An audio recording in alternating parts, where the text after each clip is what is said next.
This is Michael Osterlink. Welcome to O Radio, where we explore individual and social transformation through collaborative action. I'm a psychotherapist with a transpersonal and somatic specialization. I'm also a transpartisan social entrepreneur, head instructor at Silfit's Unbeatable Mind Academy, executive coach at Spartan 7, and director of human resilience at Aperion Zoe. Today's show is brought to you by Somatic Psychotherapy Today, an online resource for all topics related to body-oriented psychology.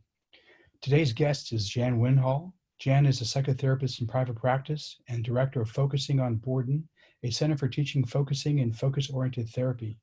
Jan is the author of Understanding and Treating Addiction with the Felt Sense Experience Model and An Emerging Practice in Focus-Oriented Psychotherapy, Innovative Theory and Applications. Jan teaches internationally and is a lecturer in the Faculty of Social Work at the University of Toronto. She is currently writing a book about her felt sense polyvagal model for treating addiction. Hi, Jan. Hi, Michael. Good to see you. You too. So, how did you discover the body for yourself that eventually led you in academic study to utilize it as the focus of your therapeutic work? So this goes back to, shockingly, 40 years ago. I've been doing this work for a long time now. And I started in working with a group of young women who were incest survivors.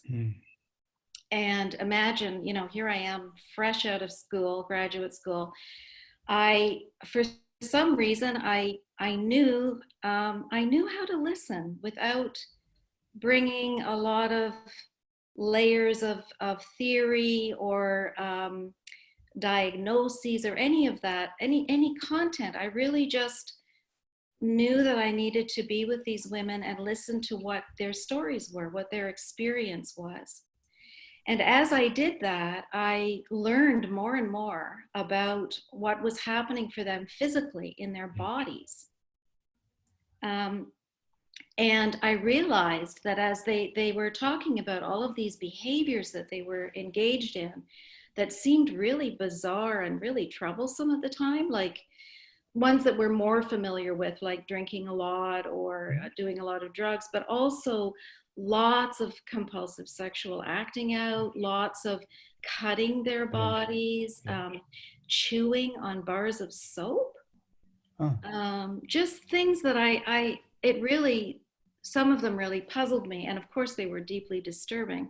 But as I listened to what they were describing and followed through with their experience, I saw in their bodies and I heard them talk about a kind of physical release or a relief that this behavior brought. Okay.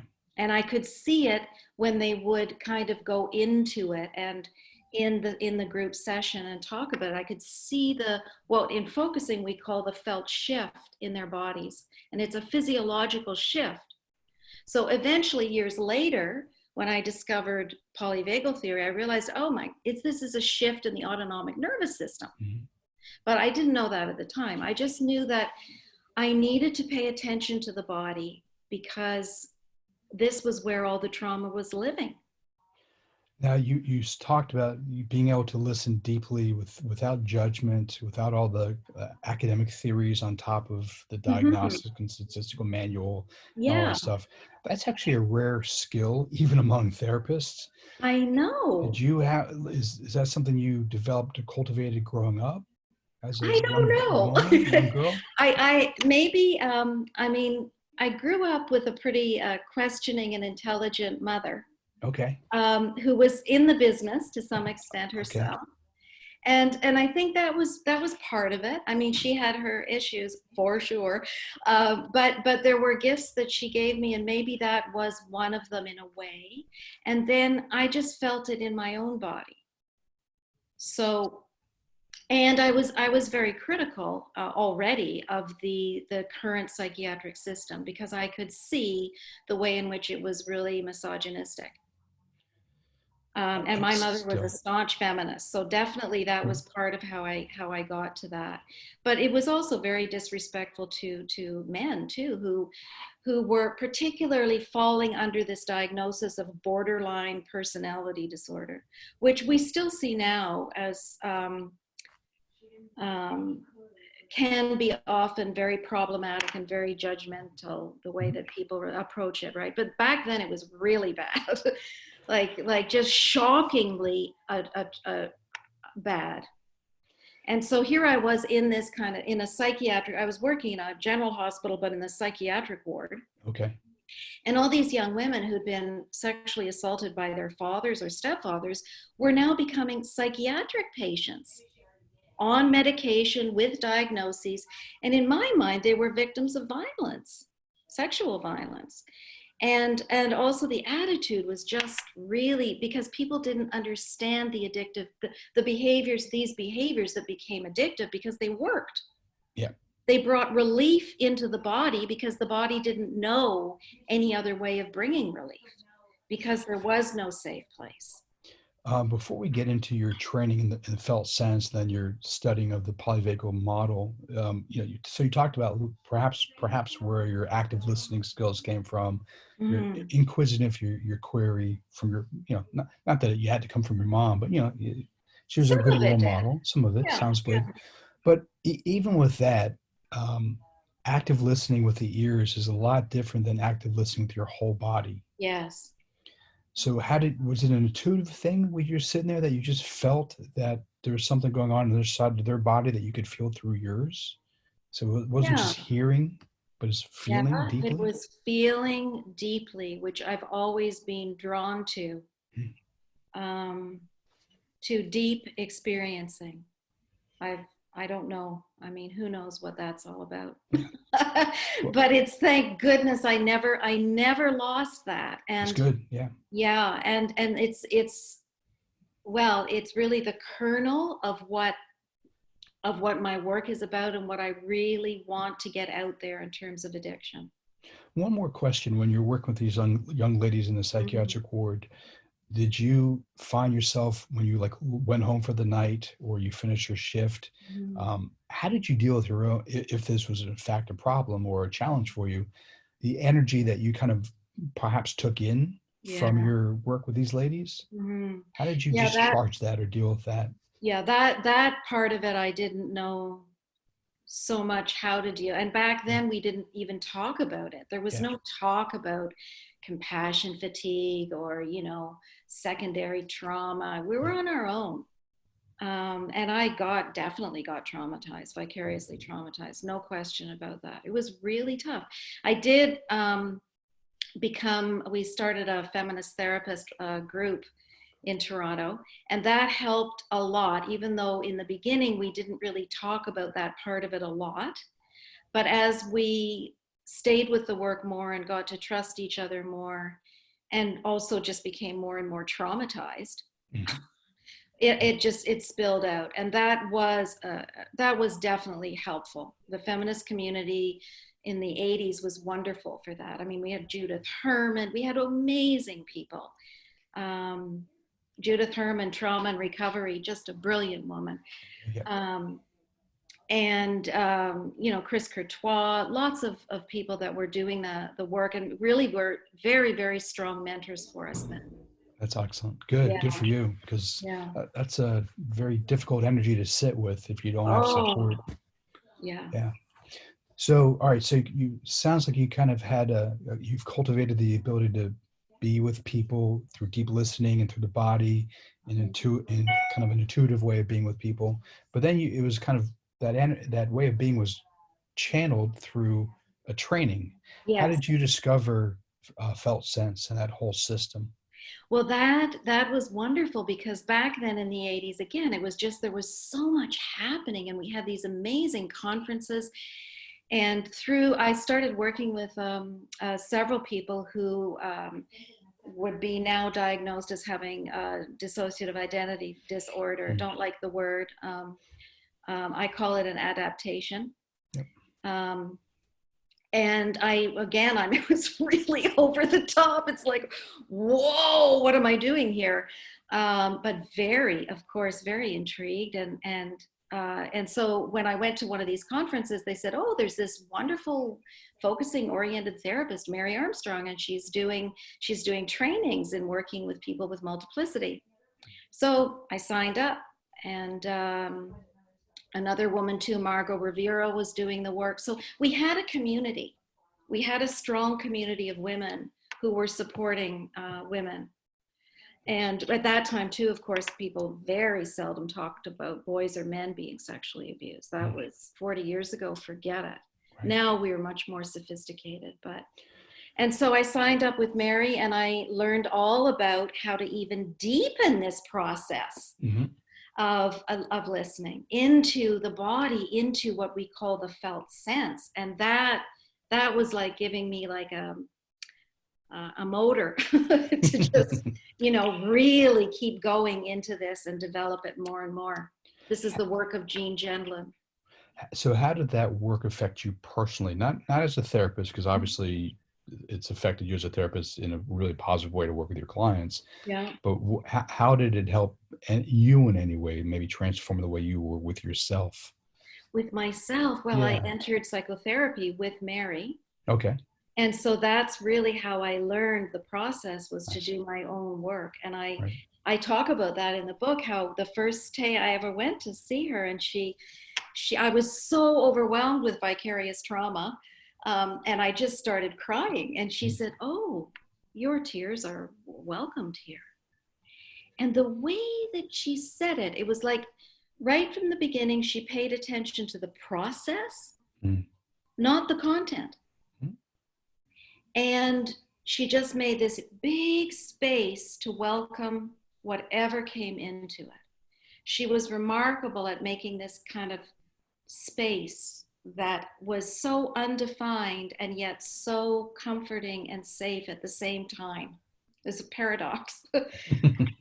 Yeah.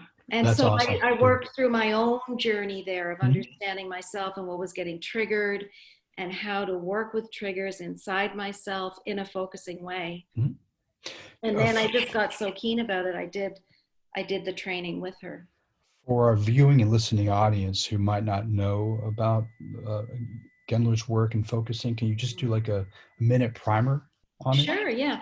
So Jean Gendlin was the fellow who actually coined the term felt sense. And, now we're hearing it more and more in the last couple of years, all of the somatic therapists and whatever talking about felt sense. Peter Levine knew Jean, and when Peter Levine started talking about felt sense and somatic experiencing, I think more and more people have begun to have a sense of what it is. Although I also think people don't totally know what it is. So yes, I welcome being able to talk to it. So what Gendlin discovered was what he called initially the direct referent. So when people are, if I'm here with you, Michael, and I start to pay attention to what's happening inside my body, and I notice that I've got a kind of tightness, a little bit of tightness in my upper chest, some tingling around my arms and legs, because, well, I'm a little bit up in that sympathetic because I'm excited and I'm enjoying being with you and sharing this stuff. So then if that's just the sensations, that's not a felt sense. A felt sense would be that if I go inside and I start to get curious about this whole situation, the feelings that I have. So I talk about kind of avenues into exploring a felt sense, the feelings, the thoughts, the physical sensations in the body. And then also I've really particularly added memory. Because when you work with trauma, you're working with memory, which is not just from the past, it's in the body now, right? So we would go in there, into that in the body. And as you stay with that, if you're accompanied by somebody that is doing what you're doing right now, which is really, I feel like you're really being with me. You're really being with me. I don't feel any, kind of agenda. You're here right with me. As we stay with all of that, and really get curious about it, more of it starts to come. And as it comes and builds, it kind of becomes more and more intricate. And as you spend more time with it, it tells a story. And often if you have an issue, so focusing, we often pay attention to an issue in our life. So there's something in there that wants to come about this issue. And you can feel the fullness of it. And when you stay with it, and then sometimes we ask questions, we drop them down, not up here in the head, but down in the body. And then we look for this physiological shift in the body that sometimes comes, not always. But sometimes you'll get this kind of, oh, that's what's bugging me about this. That's why I feel so upset. And it's not just insight. It's an actual full-bodied understanding, physical. And what it is a neurophysiological shift in the body, often from either sympathetic or dorsal down to ventral. Okay. And you feel, and that's what I saw in these young women. And then when I started working with focusing and studying it and reading what Jan had written, this is exactly what he saw in the process that he then did research on, and realized that when people can do this, when they engage in this depth of experiencing, this is what produces change.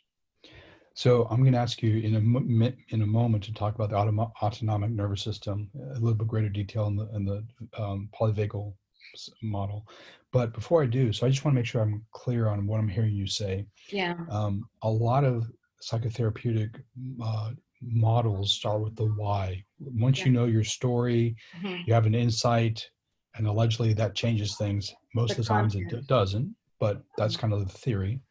What I hear you saying is that there's a complex how, like all these different variables that you're exploring through kind of an inquiry process of how your whole embodied cognition, like how you embody whatever the story that emerges from that, as opposed to having a story which you explore.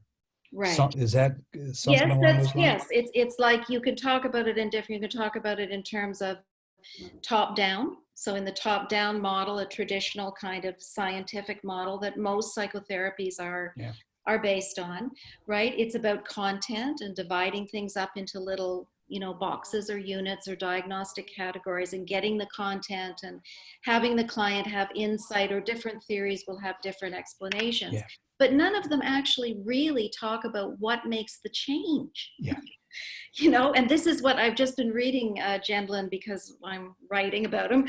Right. And he has this beautiful paper, The Theories of Personality Change. And he says, we can talk about repression and things they come to us and we understand them. But what really creates the change, and what he's saying, is it comes from bottom up. It comes from this bodily felt sense of aliveness and the shift that comes. So we can also talk about it in terms of, post Descartes, after, so when we fell deeply into this really cognitively based, real split, with the mind body, and it's damaged us so badly, so deeply and badly. What's really exciting though, is that we're seeing more and more now, what the experiential psychotherapists, Carl Rogers and Gendlin, were talking about back in the 50s and the 60s. Right. Yeah. And if that's really exciting and very, very hopeful. Well, it's very exciting, and not that we have to get into critique of culture, but you talked about kind of the patriarchal, psychiatric, and I'd add medical model that we've been dealing with for a long, long time. Yeah. And Descartes is kind of like the father of that kind of worldview, and that your time in the 80s with kind of the feminist movement kind of challenged that model, and this is kind of a continuation. And we don't have to necessarily put it in a feminist category, but this is a continuation of that challenge to the mind-body split, that we are embodied beings. Yes. And when you make that split, you have a whole host of problems, including all those poor women 40 years ago who are polypharmacies, psychiatrically diagnosed, and all that kind of good stuff. would say all Yeah. the kind of good stuff, all Yeah. the kind of bad stuff. Yeah. With all the what you're talking about, do you see, obviously with your clients and the people that you train with, shifts are happening, but do you see changing in the psychology or in psychiatric systems themselves in the institutions, or are they just kind of lagging way behind? I think essentially no. Yeah. There may be little pockets where Yeah. people, I don't want to, just rag on people in those Yeah. institutions. They're working hard. They're mostly really good people and all that. Mhm.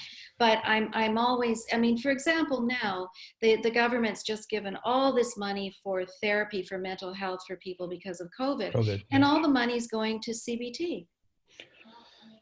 Yeah. So, I mean, I'm not saying I think CBT is horrible, but I think CBT in connection with a real embodiment, like using some of those CBT skills, but we have to go into the body. Yeah. That's where it lives. We live in our bodies. We are not machines. Right. Very true. So let me go back and ask you the question about the autonomic nervous system and the polyvagal theory, and then I do want to talk about your addiction model. You talked about parasympathetic sympathetic activation. Can you talk a little bit more about, and we can use the ladies from 40 years ago who you saw as clients, maybe use them as the reference point of what you saw in their autonomic nervous system, referring back to them. Maybe you didn't know it at the time. Yes. You had an intuitive hit this was going on, but now you can explain it. Can you explain what you saw? Yeah, I understood it. I think, most of us understand flight, fight, freeze. Mm-hmm. And we had that language back then too. And I could see that they were either going into this kind of flight, fight place where the body would tense up a lot, either through fear or anger, or sometimes a bit of both. And then I could also see where they were dropping down into a dissociated state. And, we didn't talk about the dorsal vagus then. And I mean, some people still don't talk about the dorsal vagus, but we did talk about a dissociation and trance states. And you could see that too, because the body would the shape of the body would fold in, and there was a lot of that would go on in the room where people were either clenched up or folded in like that. And then as we developed this incredible kind of emotional intimacy and safety in the moment anyway. They weren't safe otherwise, but we did develop moments of safety together, and people really revealed incredible stories that were horrendous. But you could see, and this is something Jen points out a lot, and you can see this when you work with the body like this, right? Where even when these horrific things are being referenced and paid attention to, when that happens and they're horrific, even it doesn't matter how horrible or painful they are, the body releases and people feel better because we paid attention. And Jen would say, oh, it likes it when I come there. And it's really interesting too, because you mentioned before, and I don't want to put words in your mouth, but these women's reactions to their trauma was not pathological, as an adaptation. They were trying to get to the same, if I hear you correctly, to a homeostasis state. Yeah, they were, I thought they were incredibly inventive. Yeah. And we all did as feminist therapists. We thought they were heroes. And there's a resurgence of that now with polyvagal theory, that understanding that these ways are adaptive. Yeah. And they need to really be honored. We used to call it honoring the guard dogs. Mm.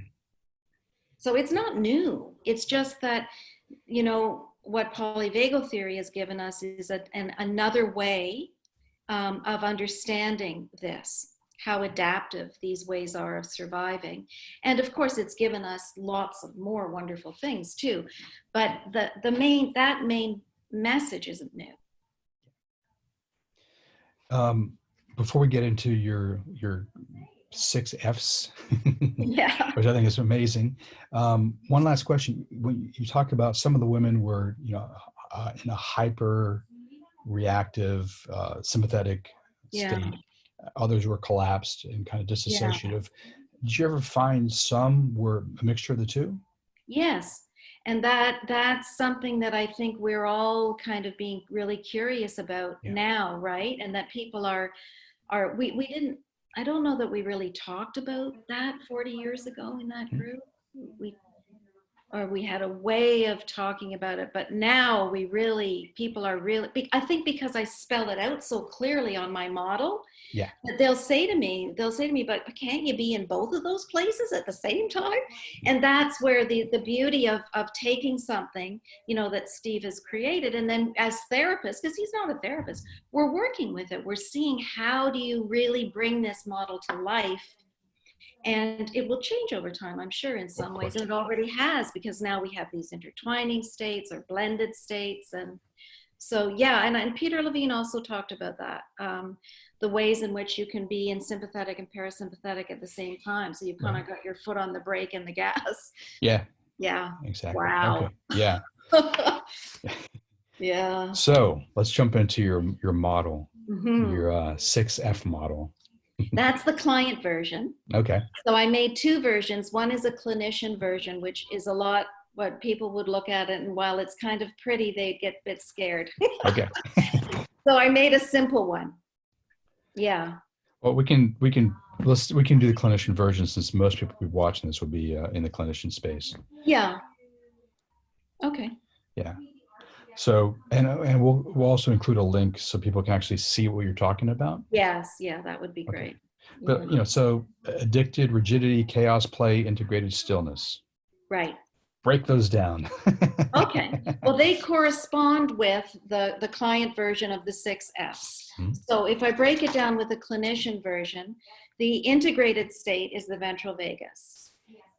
Okay. And this part of what happened in building the model is that over the years, after I really got into focusing oriented therapy, and trauma therapy and feminist therapy, and then this wave of interpersonal neurobiology with Siegel's work, and beautiful Bonnie Badenoch, and just wonderful work. And so that is another layer of the model that came. And then after that, I really discovered polyvagal theory. So that's why I use quite a bit of the language of both in the clinician model. So chaos and rigidity. So chaos is the sympathetic branch of the nervous system that Siegel talks about in terms of chaos. And then rigidity is the dorsal branch of the nervous system, the parasympathetic. So we've got the ventral down at the bottom of the model, and then up into sympathetic, over into dorsal. And then what I realized when I went to, I had this model already, flight, fight, freeze, and I added, for ventral, I called it flock, because of the social engagement system. Mm-hmm. We flock together, and people like that. It made sense to them. And then so I had that model already. And then I went to Deb Dana's a 2-day course on polyvagal theory, which was great. And I realized in looking at all this that the place I was calling addicted at the top of the model, in between the sympathetic and the dorsal, was really an intertwining state. That Porges talks about play and stillness as intertwining states. You follow me? Oh, yeah. Okay, so I realized, so if those are intertwining, say play is intertwining between the ventral vagus and sympathetic, then I think what I'm saying is that the addiction serves as a kind of propeller, and an intertwining propels the client from either chaos to rigidity or rigidity to chaos. And people will tell you that they use certain things for different reasons, either because they feel too dead, so they've got to come alive, so they would maybe get into some kind of a stimulant or something pumps adrenaline a lot, or they feel too intensely sympathetic and they're looking to conk out. And so for me then, addiction is really about ways that we develop to manage our autonomic nervous system when we can't go down to a state of ventral. It just struck me. I just had an image. You just described it at a different scale. Almost every American, or North American, maybe, I don't know, but the Canadians, we drink our caffeine in the morning. Yeah. And we have alcohol at night. I mean, and I'm not talking about like addiction at that extreme quality, extreme scale, but it's just the scale is different. Yeah, exactly. It's interesting. Exactly. Yeah. And the line between, I mean, we all have to learn how to emotionally regulate, right? Mm-hmm. Between flooding and numbing is what we used to call it, flooding and numbing. I mean, really good words for enlivening something, right? In fact, they're in some ways better words than chaos and rigidity, I think. But I wanted in the clinician model, I wanted to really, use our theories. So match the language with the theory, so that we can, I mean, that's what a model is, right? You layer these different theories and then we work with them and we dispel them and we say they're wrong and they're right and all of that. we play with them. Play. Well, it's in your chart too. Yeah. But so let me ask you this. If the vision is between if you're dead and you want to aliven yourself, or you're too alive and you want to deaden yourself. If we look eastward towards meditation and yogic systems, as an example, there are a lot of really interesting body-based practices which teach us how to do that self-regulatory way. So you don't have to use exogenous chemicals. Yeah, well, focusing is one of those practices. So plug in focusing, how this works with this. So on the clinician model, focusing and a meditation practice or whatever would be in what Steve calls stillness. Okay. So it's a combination, a blending of ventral, because you feel the body feels, grounded, and also dorsal, because you feel safe enough to be immobilized. Yep. Yeah. And in the clinician, the client model, I call it flow. Yes. Okay. Yeah. Excellent. But then talk about the other side when you want to activate yourself. Yeah. So play. Yeah. Or in the F's model, I call it fun. Yes. Play is, what I always think about with that one is when you hear kids outside. Yeah. Or you're with your kids outside and you can hear them playing and you can hear that they feel fun and it's safe and they're laughing and everything. And then there's this moment where you hear the shift and all of a sudden somebody bursts into tears, right? And that's the shift that goes into sympathetic. That somebody's gotten hurt and either they're angry and they're going to fight, or they're going to get the hell out of there.